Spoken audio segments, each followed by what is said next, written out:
Welcome to In Edina, a program about the people, places, and activities in the city of Edina. I'm your host, Lillian McDonald, bringing you this broadcast from the Edina Art Center. And I'm joined with two guests to kick off this program who love art. They spent their lives in the world of art, and they're joining us to talk about all the pieces that we have here at the Art Center. Thank you very much, Director Diana Hedges, and also Gallery Coordinator Ann Spooner. We appreciate having you here in Edina. What a beautiful facility. Tell us a little bit about this house turned into gallery. Well, in 1976, they had a fundraiser. They said, we need, the community people in Edina, we need an art center. We need a place that's warm and cozy and where artists can meet and discuss and create art. And Ken Roslin, Pat Greer, Marion Ward went to the city of Edina and said, let's start one. So they found this house that was for sale and purchased it, renovated it, and in 1977, in September, started classes here. Wow, amazing. And there's a little piece of a connection to the folks that own this house and stained glass products that you still create here. Right. Lee and Roz Miller owned the house. They also own the Gaiety Glass Company in Minneapolis. They designed the stained glass windows at St. Mary Basilica. Wow. And we have stained glass classes here all the time. Now, you've been working here for more than 20 years, and you've obviously seen this house turn gallery evolve over time. Tell us about the types of activities that go on here. Well, I can remember when I first started here, we had about 1,200 students per year. Last year we had about 7,200. So it's grown in population. We've added on many times, including a new media arts studio and the School of Realism area and the Pottery Department. We offer classes for both children and adults. We have about 1/4 kids classes and 3/4 adults. And all the wares that they're locally produced here by artists, right? Right. So folks can make them, create them, and sell them here. Selling is part of it. We have a gift shop that was renovated by Sandy and Ron Clark. It's called the Clark Gift Shop. And we have some artists that just do it for their own pleasure and may never even frame a piece. And others are on the more professional level, and they're selling thousands of dollars a year. So beautiful. Quite a range. Now you, as a gallery coordinator, are intimately involved in all of the pieces here. Talk a little bit about what we can find. Well, we have several group shows every year here, local groups. We have a student show that features children up into adults. Students that have taken class here get to be in the show. Right now we have our members' juried show up, and every year we also have, we're having a special workshop from a group of watercolor artists coming up soon. So it runs the gamut. People that are very new to people who are more professional. So folks that have never done any art before, maybe since school, right? They can come here and start a class and sort of renew their interest in the creative arts. Yes. And they can take all kinds of classes here: pottery, watercolor, oil and acrylic painting, photography, digital photography, jewelry, stained glass. So we have quite a range of options for people. How do you get people involved? How do you get people really creative to mold and shape ideas? Well, we have very, very professional instructors here who do understand those people who come through our doors that are a little afraid. Yeah. And so it's sort of a gentle touch in getting them to just understand it's okay if it isn't always successful, and that's part of the process of art making. Yeah, and emphasis on the process instead of the product. So how long does it take start to finish to create? I mean, can people be working on the same piece for weeks, months at a time, or Definitely. you know, Or 10 minutes. really. Right. Yeah, depends. And those are very skilled artists, and they can just crank it out there. Yeah. You told a story as we were getting ready for this interview about a young woman who was sort of brought back to life in the world of art. Well, actually, it was an older lady, and she told me that she was taking my pastel drawing class, and she told me this story of, as a child, she had a teacher that told her flat out she was not a good artist. And so, I don't know how old she was. It probably took her 40 years to come back to it, but she did, which is good. But that length of time, all those years of feeling that she couldn't do it, but she really loved it. Yeah, that's great. For the novice artist, you know, we think of the more popular pieces, Picasso, Monet, but it's really pretty practical. Do you see a change in the art world now, that people are sort of going back to classics? Well, what surprised me was the renaissance of people that want to take classical realism and capture a realistic likeness of, and portraiture has come back. And 15 years ago, everything was impressionistic. So I was a little surprised. And our classes are filled with waiting lists. People are here at 8:45 on registration day, registering for those types of classes. So you're encouraging folks to come on by the Art Center, take a look around anytime, and take some classes if you're interested, in all kinds of art. And shop in the gift shop. Of course. You can buy jewelry there, pieces, clay pieces, pottery pieces, fabric pieces I've seen in the gift shop as well. Well, I wish you both luck and continued success with the Art Center here, and I really appreciate you joining us on In Edina. Thank you.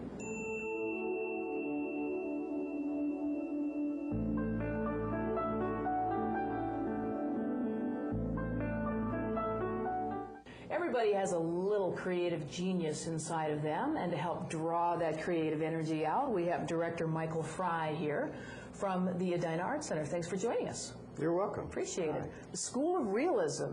The School of Realism, I'd love to talk about that. It's a program that Diana Hedges and I started here at the Edina Art Center.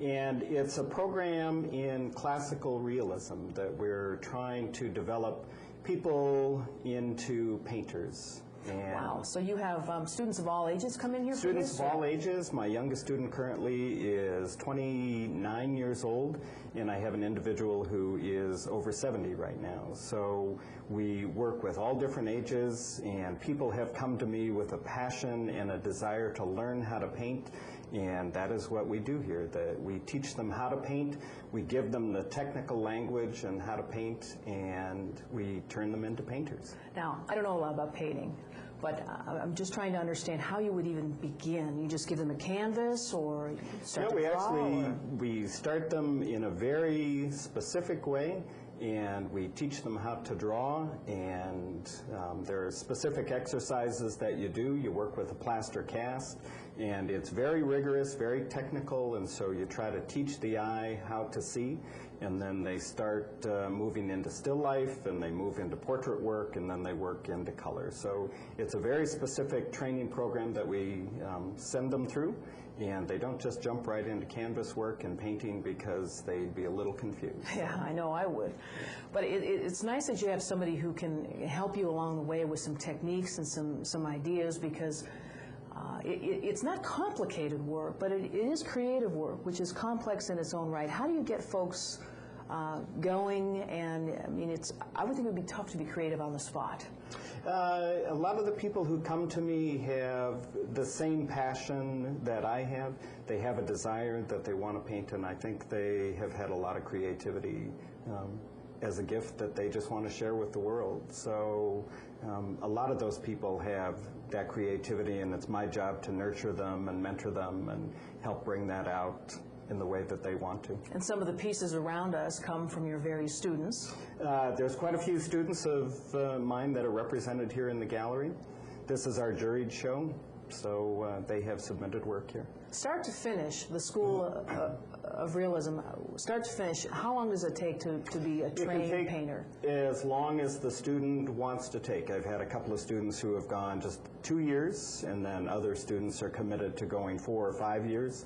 And it's a 3/4 time program. It's based on another program here in Minneapolis at the Atelier, run by 2 individuals, Sid Wicker and Dale Redpath, 2 women that I trained with. And it's a program that's based on Richard Lack's model of classical realism. So students can go for as long as they wish. So there's some practical studying, classroom style, learning, as well as hands-on training. Right. We have one class, life drawing class, where they work from the nude model, and then they have their own studio time in the afternoon. And the cost of the courses, or does that vary as well? It's a 9-month program. We go from September through May, and the cost currently is $3,900, and that includes all their instruction. It includes a studio, which is a premium space here in the city of Edina. It's very uncommon that you have studio space here. And but we have some really beautiful space here at the Art Center, and we also have the Edina Senior Center has graciously given us one room at their facility that we use as studio space. What's really also nice about this art center is it's intimate, so it's not intimidating. Right. I mean, I have no experience in art. Just I like to look at it, Right. buy it, but to actually have an opportunity to manipulate art and to try to be creative, what a great opportunity. Right. Talk about the Art Academy. I'd love to. Art Academy is a program that we have here at the Art Center. It was started in 1987 by Margaret Gust and Diana Hedges, and it's a program for middle school students and younger students that are motivated and have a passion for art, and I've said that word passion several times, and I feel pretty strongly about that. Some of these kids are pretty amazing. I've had a couple of students who can draw better than I can. Wow. I am responsible for the middle school piece, and students are ages 10 through 17. I always tell the same story about a young girl. We actually have a cutoff of age 11 through 17, and I had a young girl fib about her age because she wanted to be in the program so badly that she upped her age a year, and she is a current working artist today, very talented young woman. Wow, fabulous. With that kind of energy going on, and you're working with these students, you must get pretty excited about outcomes. Well, we try to focus on their creativity and instilling creativity, and not so much about the products that they produce, that we're really just trying to give them a means to express whatever is in their brain, and there's some wonderful and wildly creative things in their brain. But to be able to have that opportunity to express oneself and then to show something because of it, Right. and to teach others because of what you created, It's remarkable. Yeah, and I love what I do, so. How many students do you have involved in the Art Academy? We currently have 28 students in Art Academy, and they range in age. Our youngest is 10 through 17. And we have a predominance of female students. We have only, I think, 8 or 9 male students. So we're really encouraging the young males to come out and express their creativity. Now, and there's no real rhyme or reason to the type of art they get involved in, or do you just sort of help them develop that talent in A lot of class? kids come with many different things, and we have 2 different types of work that we're focusing on, drawing and painting, and there's 2 instructors that teach that, Carla Bach and myself, and then Denise Willie Johnson teaches clay and pottery, sculpture, hand building. So we really try to focus them on a myriad of different exercises that they can take part in. You know, the Twin Cities is blessed with a lot of art, but there's truly a gem right here.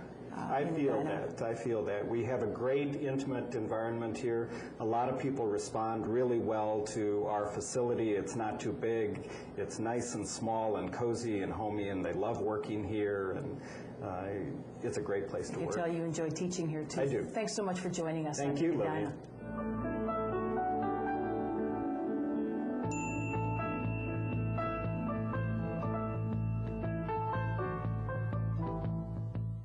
In a gallery, you will see portraits, but media arts is actually an up-and-coming new form of art that is happening right here in the Edina Art Center. And joining us to talk about the Media Arts Studio is Phil Johnson, manager of the Peggy Kelly Media Arts Studio. Thank you very much for joining us. Well, thank you. Really appreciate it.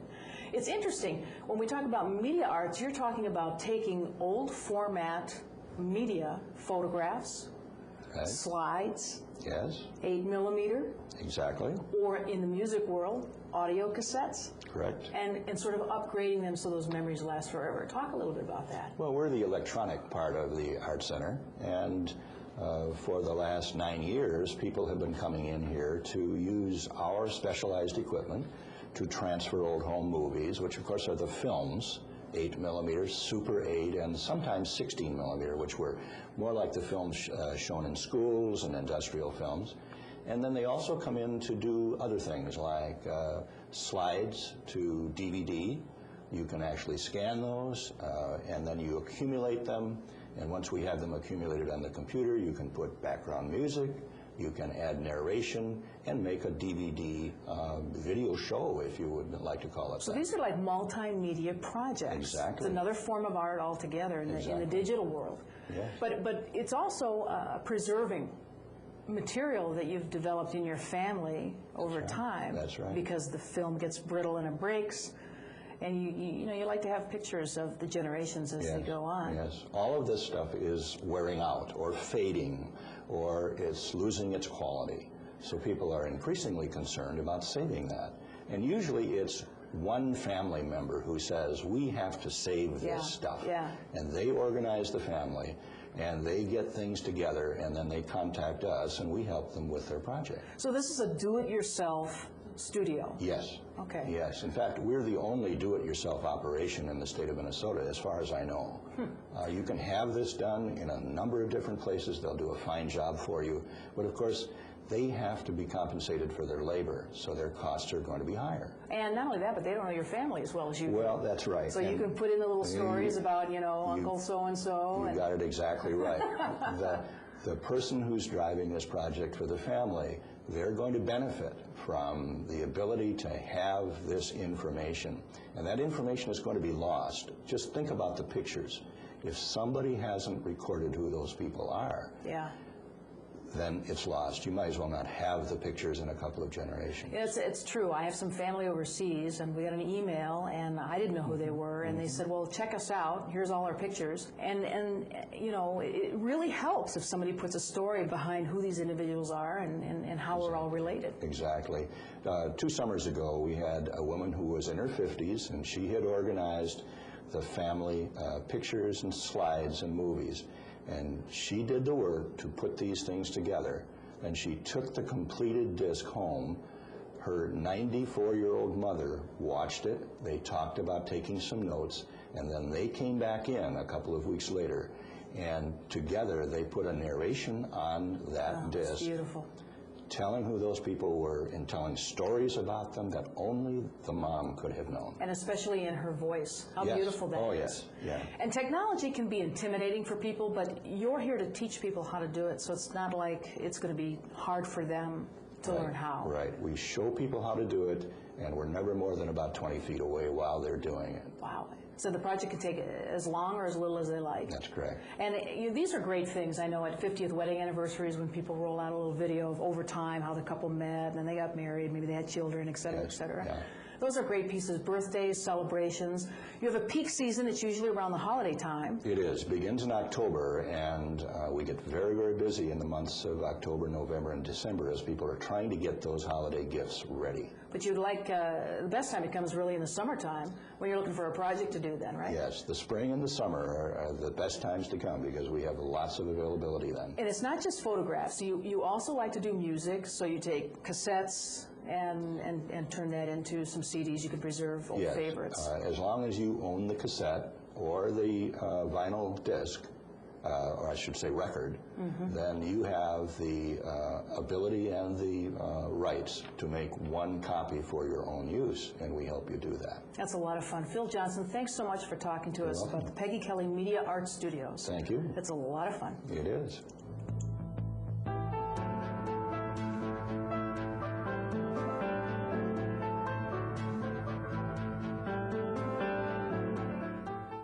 Well, if you ain't your hands into art, why not take a pottery class here at the Edina Art Center? Joining us to talk about the classes is Sandra Shaughnessy, Pottery Studio Manager. Thanks so much for joining us on In Edina. Yeah, thank you. Pottery it's kind of a hot item right now. Folks are into it. It's great. We have a lot of students here. A lot of people like art, and especially like three-dimensional art, clay.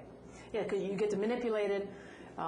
You can change it. You can start over if you messed it up. Exactly right. And you'll learn, and we have students of all skill levels, from very beginning to very advanced. And you're right. If you make something and it doesn't work out like you planned, you just you can start over. You know, I'm a beginner. And I would walk in and I would say, well, what do I make? A bowl, you know, a vase, or, you know, not very creative, I guess. No, of course it's creative. My ideas are very creative, but I mean, you help folks kind of form these ideas, too. And they start them on paper, or how do you start it? Every teacher has a different approach, and depending on what skills you have will depend on how that teacher will help you. If you're a beginning student, it's good to have a plan to help you execute what you want to make. But you may not know when you're beginning. The more advanced you become, and that can take time, that can take years, but the more advanced you become, the more intention you'll have in what you make. Sure, you can make a vase, and when you put your own personality into it, your knowledge, what it is that excites you about the art.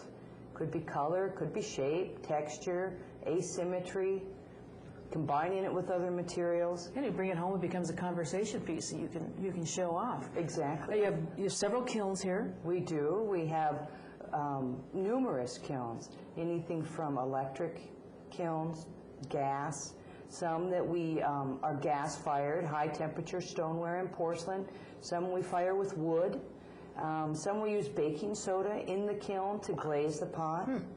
And some that are electric, and some are what are called raku fired, a Japanese technique that is a fast fire approach, very metallic colors. Beautiful. I've seen those pieces. Those are beautiful. Yeah.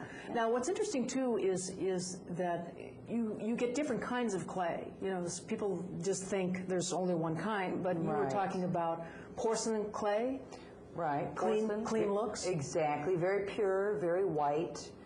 Very difficult to use, feels kind of like cream cheese when you're throwing with it, to clay that is stoneware clay, and it's a combination of clay materials. I had said before, it's like bread. You know, when you make bread, there's many different recipes for making bread, the same as clay. There's many different kinds of clay that you mix together to create a stoneware clay, and it can be very dark in color. And folks create the object, and then of course they paint it or glaze it, and then it's kilned, and then it comes out in different colors. And is that pretty much the process? Exactly. Start to finish? Exactly. And you know, pottery classes make great gifts. I think it's a great idea. It is. It is. Talk a little bit about students that have experiences in here, and that wonderment that you get because you've created something. Yeah, you know, that's really exciting. There are some students who, when they start out, really have not had much experience in clay. And as they progress, over maybe 3 8-week sessions, they are able to create something that they planned on making. I mean, that's a really difficult thing. You become more skilled in the craft, and not only do you make something that you planned on, you're able to share it with other people, maybe at the table, or maybe to give it as a gift. So you can get all the supplies here. Absolutely. And the pottery wheel. We as well. Provide those, right. So students have an opportunity to start to finish, put everything together, and show it off. Right. Well, it's beautiful. The studio is the biggest little pottery studio in town. Right. Meaning that it is an intimate space. Not so much that it's small, but it was a home at one time and has been, enlarged.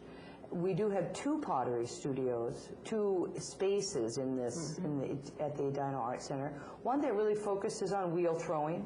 There is hand building space, so not everybody throws on the wheel. Some people use flat slabs of clay or coils to create work. So it's all in the basement down here. And that's in the basement area. Beautiful. Well, check it out. Well, thank you very much for joining us on In Edina. We really appreciate it. Thank you.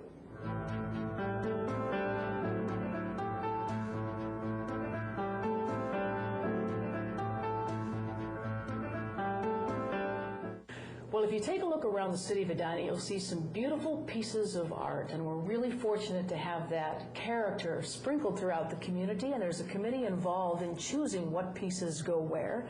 And joining us to talk about that is Linda Kiefer. She's the chairwoman of the Edina Public Art Committee. Thanks for joining us. Thank you. What a great opportunity you have to go around the city, find spaces, and then choose artists and create pieces to put them there. It is. It's a wonderful enhancement to our public places to add two- and three-dimensional art. Why is that such an important piece? I mean, how can art speak to a community? Art can speak to a community in many ways. It can educate, it can celebrate a community's unique identity, it can honor history, it can entertain, delight, cause someone to pause, reflect, and ponder.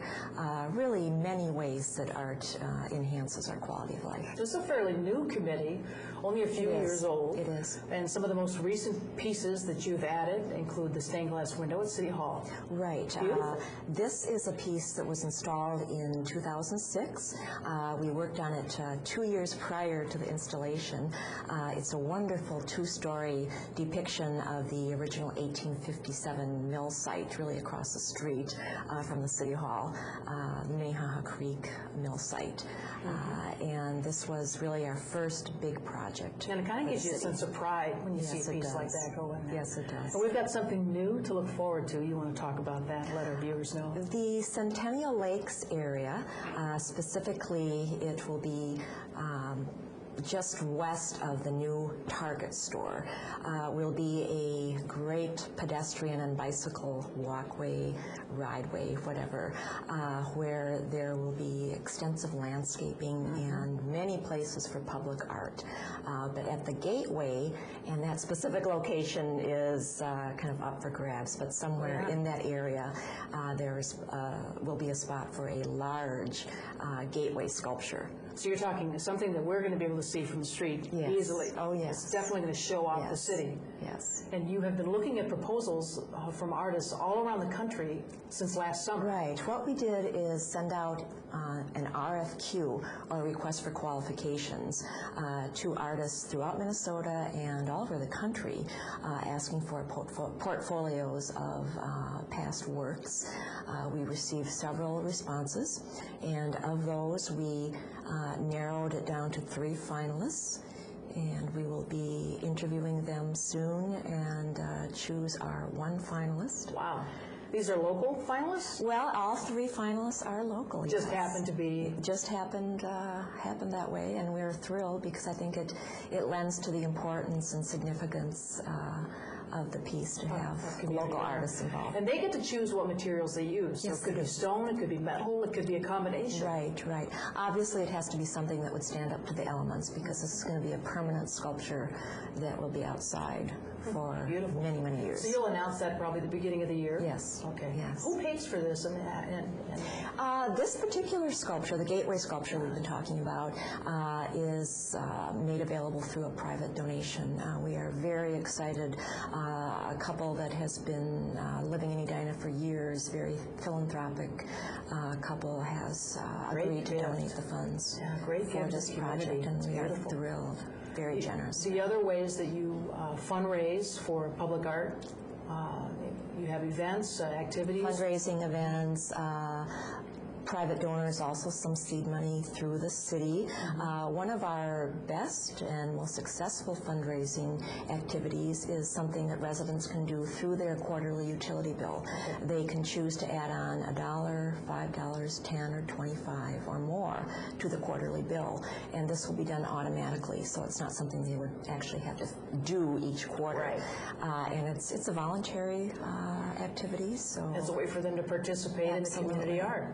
Beautiful. Well, I look forward to seeing the sculpture. I can't wait till next year. We are so excited. And thank you so much for telling us about it here on In Edina. Thank you for having me.